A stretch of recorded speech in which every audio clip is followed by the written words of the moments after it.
The Arizona Coyotes are about to secure their new arena. Michkov is going to be drafted here. Let's discuss. You're Locked On Coyotes, your daily podcast on the Arizona Coyotes, part of the Locked On Podcast Network, your team every day.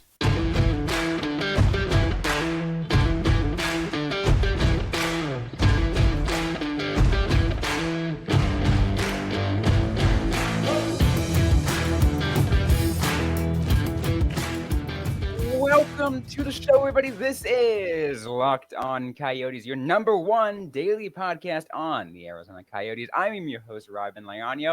That's Matvei Jacobson right beside me on this wonderful day. We're coming back from the weekend. Lots of potential Coyotes developments over the weekend, Matthew. It's a lot to get to, but we want to start with some arena talk. I think there might be some fun things to get to because we actually have some kind of sort of confirmed reports.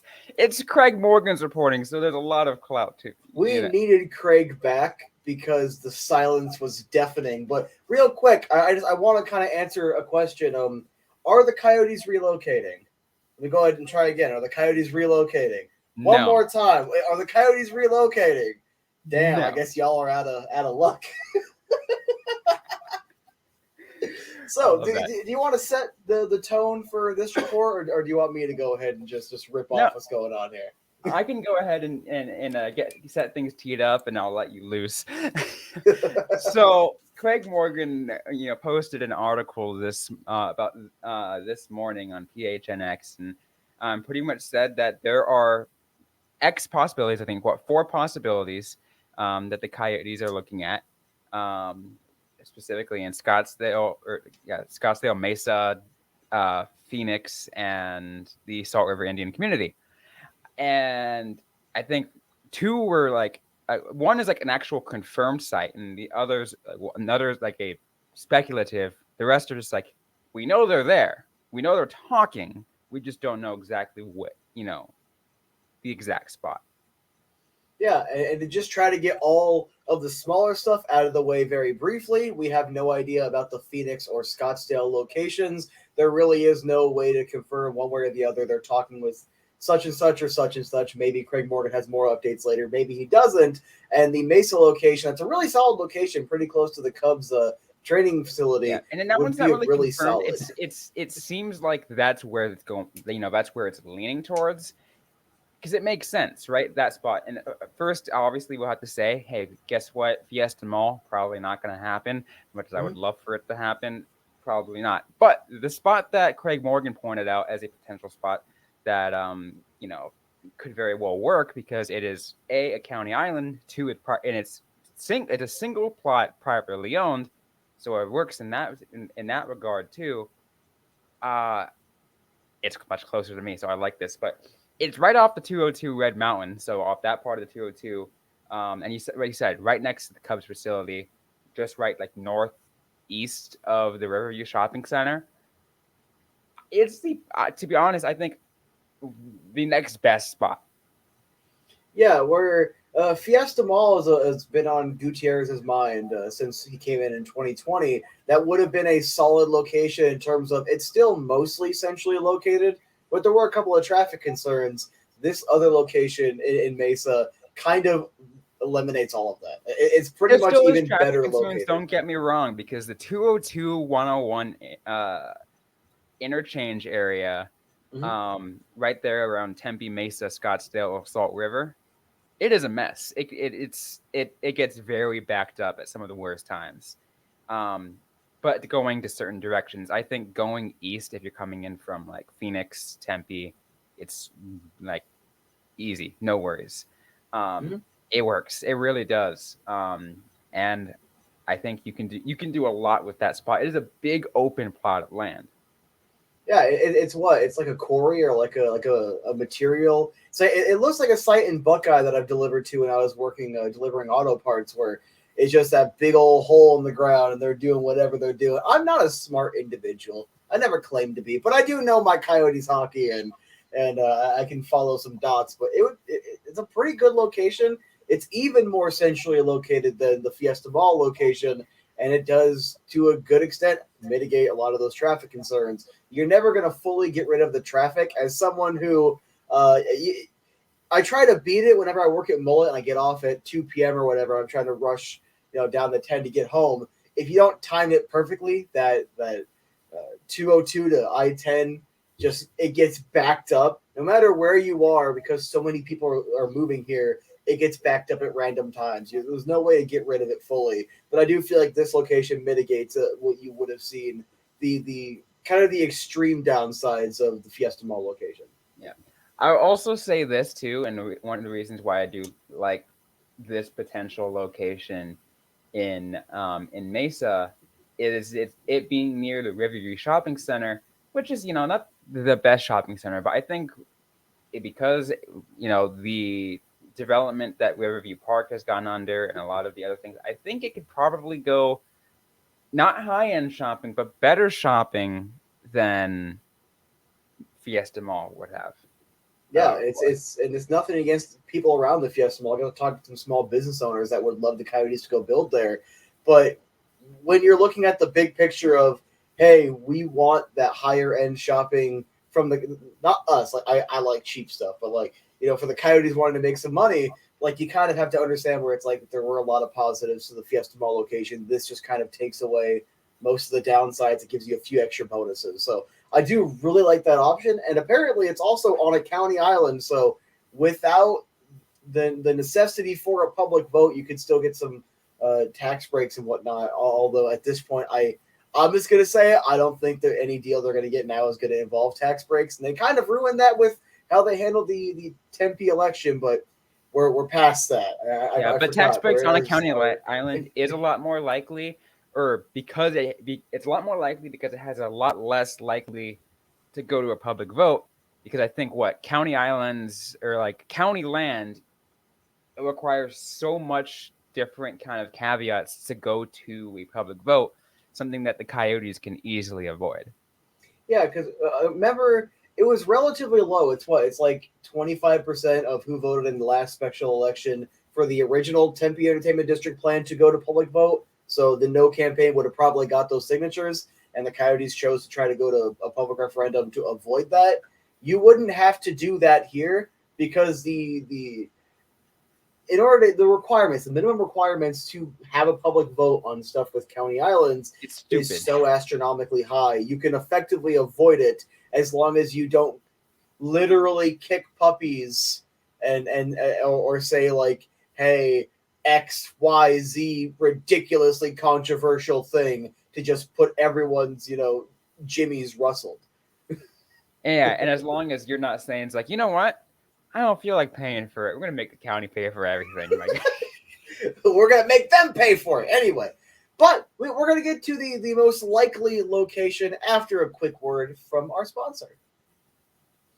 eBay Motors. I got this one. For a championship team, it's all about making sure every player is a perfect fit. It's the same when it comes to your vehicle. Every part needs to fit just right. So the next time you need parts and accessories, head to eBay Motors. With eBay Guarantee Fit, you can be sure every part you need fits right the first time around. Just add your ride to My Garage, look at the green check to make sure that the part will fit, or your money back, because just like in sports, confidence is the name of the game. When you shop eBay Motors, and with over 122 million parts to choose from, you'll be back in the game in no time. After all, it's easy to bring home a win when the right parts are guaranteed. Get the right parts, the right fit, the right prices on ebaymotors.com. Let's ride. eBay Guarantee Fit, only available to U.S. customers. Eligible items only. Exclusions apply.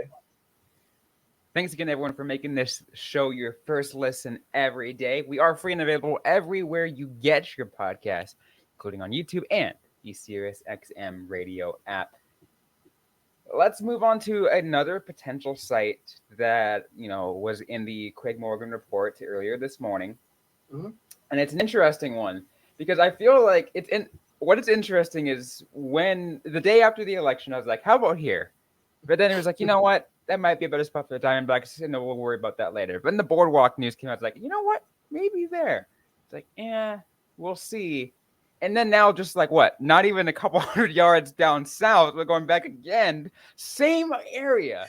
But essentially it is Still on the Salt River Indian Community land, just south of the Scottsdale Pavilions, or the pavilions at Talking Stick. So essentially, it is just right off the 101 and south, like between Talking Stick Way and McDonald.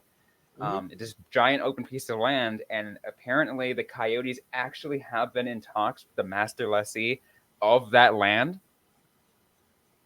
Yeah, exclusive talks. And it was weird because it looked so similar to the Arizona Boardwalk location, but not at the same time. It's literally, you said, what, just like a mile south, if that. It's not very far off. And I want to just read this little bit from the article because this is a, 65-acre parcel of land owned by the Salt River Pima Maricopa Indian Community. And per sources, here's the exact quote.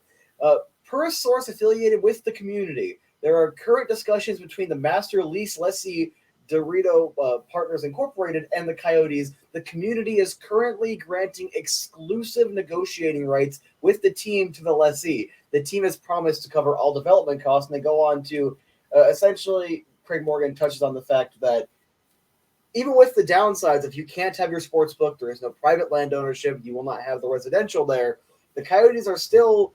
And this is definitely, I'll just go ahead and paraphrase Craig Morgan one more time from a show we did earlier today as of recording, that they're kind of playing it a little smarter in the context of we're having multiple conversations right now, not all of our eggs in one basket. So, hey, for example, hey, let's go over to the Salt River Indian Community. Hey, this is what this site is offering. What can you do? And they're essentially engaging in those negotiations. But they have exclusive negotiating rights right now, exclusive negotiating rights, and it's been confirmed that these negotiations are currently happening on top of the news that dropped on the night of the election that there had been previous conversations with the Salt River Indian Community.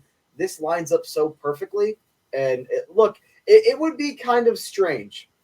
Let's be fair. It would be strange if that we just go full circle and go right back to tribal land, which is something that they were talking about before the Tempe arena deal, and it would just kind of, in hindsight, make the whole Tempe thing just this weird fever dream we all just collectively hallucinated.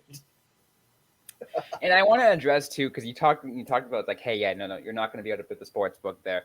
Because I know a lot of people have been, there have been people who have commented on this show who have messaged us and mentioned us on social media and say, like, stop trying to make the Indian community work because Morello wants his sports book. He wants his, quote, casino, as some people would say it. No, it's definitely not a casino. He would at least just want the sports book. That's definitely one of the biggest things. But if it shows his commitment to the Valley, if he's willing to make that concession in these exclusive talks, it's like, you know what, sure, okay, you don't want me to build my sports book, I won't.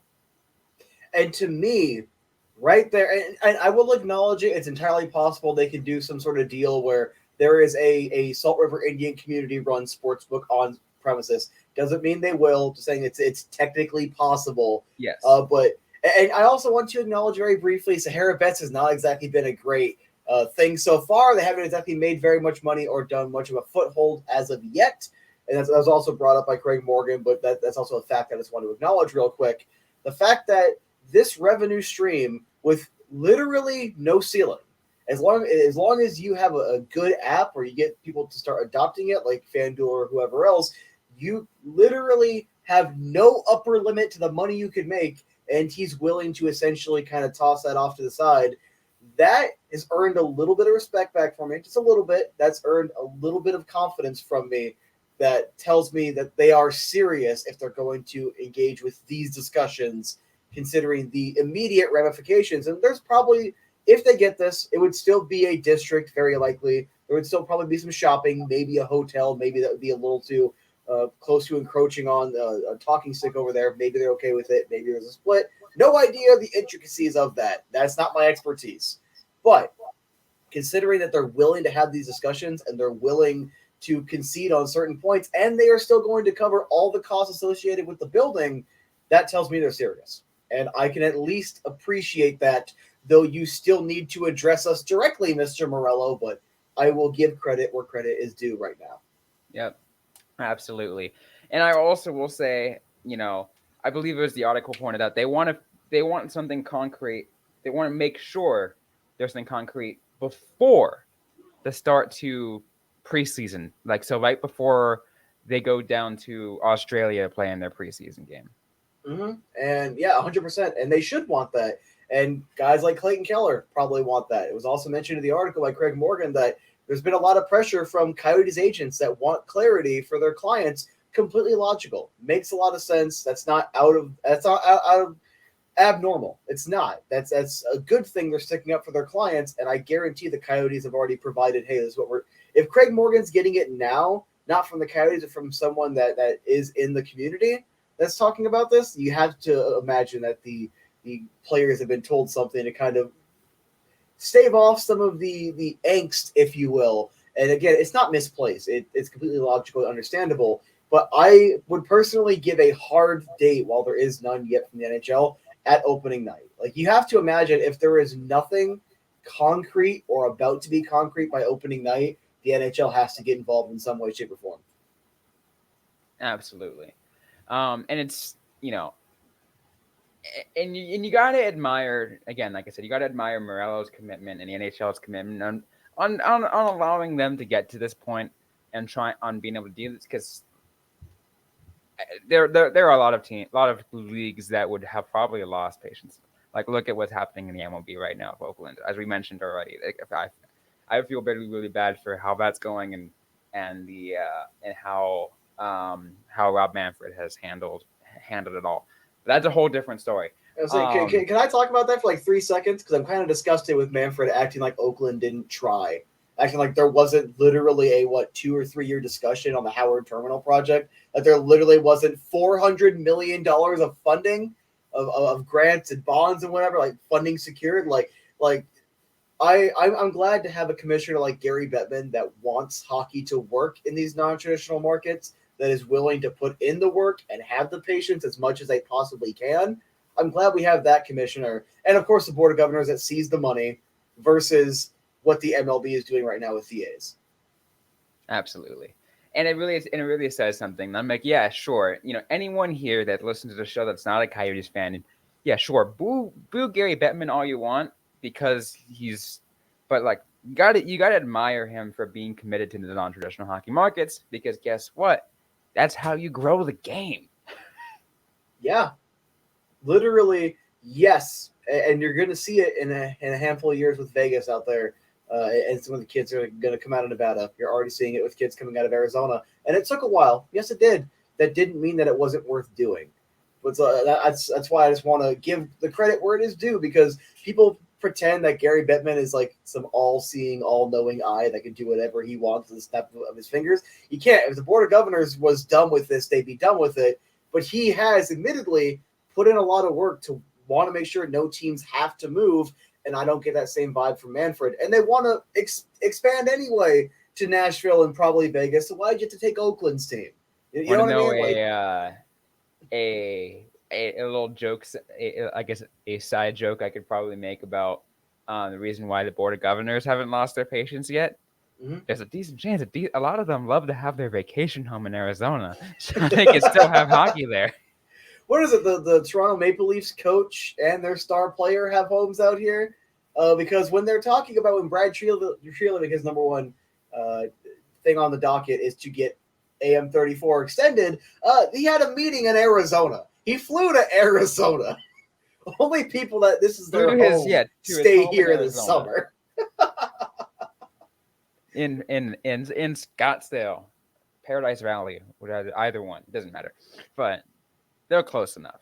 Yeah, and so it's like we're getting a little off topic. We do have to talk about Matvei Michkov here in a second, but I did just want to, once every opportunity I can, to have some solidarity with Oakland fans. Like, literally, I saw a stat. They are the first city to lose all 4 major sports via relocation, even though technically the Golden Seals folded, but they also combined with another team. That was a really weird situation. The Golden Seals folded by they moved moved to Cleveland first. So they did move. They moved to Cleveland first, and then they merged with the Minnesota North Stars, and then the ownership of the Minnesota North Stars split. So like half the ownership decided to keep the Stars, what's now known as the Dallas Stars, and the other half, decided to create an expansion team and back in the Bay Area again. And thanks for reminding me of that. I forgot about the Cleveland Barons. I that completely just escaped my mind for a second. I appreciate that. Whenever I trip up, Robyn's there. Because look, it's Bay Area hockey history. I'm originally from the Bay Area. I should know this all. that dumb little Arizona boy, he can forget. I won't. I ain't forget. Anyway, let's talk about Matvei Michkov. And I want to preface this heavily. I just saw a graphic. I listened to the most recent 32 Thoughts, and I looked at his Twitter. I tried to find an exact quote from him. If I missed it in the episode, it is what it is. But I do need to present this as unverified kind of rumor, but there was a statement allegedly from it's an interesting thing to think about. Let's put it that way. So just take it with a grain of salt. But allegedly, the Arizona Coyotes, it's been confirmed within the organization that if Michkov is there at 6, they will draft him. Which I think they'd be smart in doing so, if that really is the case. Michkov is the kind of NHL talent you just don't want to turn away. Yes, sure, you have those issues that are going on with drafting Russian players, but sometimes you have to take a gamble. Yeah, you have to, and on top of that, there are some rumblings. So again, unverified rumor. Take it with a grain of salt. There are some rumblings that he's made himself a little unavailable for certain teams, and allegedly he's trying to force his way to a team or two that he likes. One of those teams could be Washington, who I believe has the 8th overall selection. And there's a couple reasons that could make some sense. You have the Ovi connection, and depending on when his contract is up, Ovi could still be there for a year or so, whenever it's up and Michkov's ready to make the jump. So that is logical. That could be a thing. But I am just going to assume that the Coyotes and Bill Armstrong would not draft someone without having a conversation first. I love the mindset of this kid is that good. He is that good of a talent. You don't want to miss out on that talent, and you want to go ahead and if you can get him, you can secure him, you make that pick. I think that is a phenomenal mindset and a phenomenal thing that they should be doing. And it feels good to all be on the same page here. I talked to other Coyotes fans, got to talk to Steve Peters after a live a recording of his show over in Glendale. We are all seemingly on the same boat. If Michkov's there at 6, you have to. Because I think you can't justify not. Because here's the thing, and I think it's a really important thing to think about. And kind of give you a teaser. A lot of you guys are going to hear from one of our draft experts. We're going to have it in multiple parts over the weeks, just so we can share with you guys some information about some of the prospects coming out there. But essentially, the gist that we got from the brief talking about Michkov is like, look, if it really weren't for the whole Russia deal, like the kid could be like up there right alongside Adam Fantilli. Like he's this good. Mm-hmm. He will be a star as long as he just continues his development. This kid will be a star at the NHL level. Like there is no doubt. That's all. Even the most conservative projections have him being a star level player at the NHL, which is something that the Coyotes very well could use. Not that they already have a lot of potential stars already in their, in their system. But hey, you know what? They have. I mentioned this. They have plenty of centers. They don't have enough defensemen, but I think one thing they could just also use more of is wingers, and that's what he is. So, and also food for thought. You take best player available, because let's go down this rabbit hole. Michkov tells the Coyotes, "I will not play for you." The Coyotes draft him anyway. When he's ready to come over, who has his rights? Who would have to make that trade and give up assets to the Coyotes later? You can literally see this as like buying a stock or buying crypto or something, and you're just waiting a few years for it to pay off. Literally the same exact concept. Regardless if he's there, even if he tells you straight up, "I will not play for you," pulls a Blake Wheeler, you still are going to get assets back in a couple of years when it's time for him to come over that you might as well, because the next best players are good players, but you're not going to get that kind of value out of in any context. Very true. Like I would steer away from that thought only a little bit though, because I think that if that kind of thought were to be used, I feel like teams could use it against them. It's like, look, he doesn't want to be there. Like, you have to get rid of him anyways. So we're going to offer this. We're going to lowball you essentially. And, and at some point, it's either they're going to get some level of assets, low level assets, or lose him for free, which would suck. Or you get enough teams trying to buy low, you actually get a bidding war. Because the thing is, if you get enough teams engaged, you could get a good return. But the problem is you would be playing with fire. And you could get burned if you play with fire. Yep. So again, there has to be some level of interest, right? I do think, drafting Michkov, I think there would have to have been the ability to enter the talks with them. And I feel like, again, if the report is true, you would only hope that the Coyotes are one of the teams that he's allowing to enter talks into. You'd hope, because here's the best way to pitch it to him. By the time he's ready to come in, Cooley, Gunther, Michelli, unless you trade Michelli, unless Michelli's value is so high, you trade him for, hey, we need a number one defenseman. We need this and this. And you can get multiple different things done. You've also got Krauser, got other guys in the system where this top six is going to be so messy, and not in a negative context. Like, how are you going to figure out where to fit everyone? This top six is going to be that padded out to where you can pitch that to a guy like Michkov and say, look, we're going to have more than enough to have one of the best top nines in the league when you're ready to come over. We're going to be competitive immediately. And if we're adding a Kirill Kaprizov type player to a roster that was already built to be deep without him, that is a no-brainer. Absolute no-brainer. That's why I kind of made the joke post, but also, kind of, setting somewhat expectations of how good the team is going to be in the years to come. When I mentioned on our Twitter account, signed the 2027 Stanley Cup champions. I love how we went from 2025 to 2027. We all just collectively went back a couple of years. I mean, it's just wanted to just, hey, let's sort of realistic. We want them to win the Stanley Cup in their new place. So, yep. So it's look, it's a no-brainer. I love that we have allegedly confirmation the Coyotes are kind of on we're all on the same page right now.